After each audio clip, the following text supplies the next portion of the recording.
Dili lang sa Cebu City kay lakip usab nga nabulabog ang Mandawi City Hall of Justice. Gisusi pa kinsa ang responsable sa bomb threat. Ano ang report ni Nico Serino?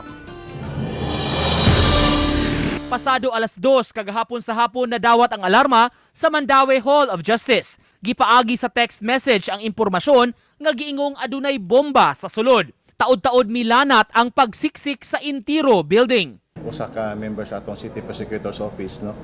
Nakadawat og usa ka text message sa usa ka wa magpailang nga tawo, nag-ingon nga naalagi ko nay bomba. Diha nagpahibaw dayon ang maong ang maong atong prosecutor ngadto sa mga police security og miresponde din ang SWAT og ang EOD. Human sa search, migawas nga negatibo ra ang taho ug mibalik ra sa operasyon ang mga opisina, lakip na ang korte. Nakikalayo na ang Mandawi City Police sa ilang counterpart sa Cebu City human sa parehong hulga usab nga nadawat sa Quimonda Building o Cebu City Hall of Justice. Pahimangno sa kapulisan, dili tinunto ang isyu sa bomba ug ang mga magbinuang niini posibleng makiha ug mapriso. Watakibaw sa ilang motibo kung sa man ang ilang sa paghatag nila og maong bomb scare, pero ako lang warning nila na mahimo silang mapasakaan og kaso o mapriso sila sa mong pagbuhat bisan pa sa ilahang ingon na hilabang joke.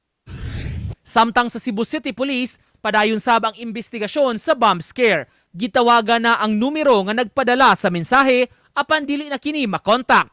Gisusi pa kinsa ang nagpaluyo niini. Sa nahitabo na baldasab ang tanang opisina, lakip na ang hearing sa mga korte ni atong higayuna kay gipa-evacuate ang tanan sa maong building.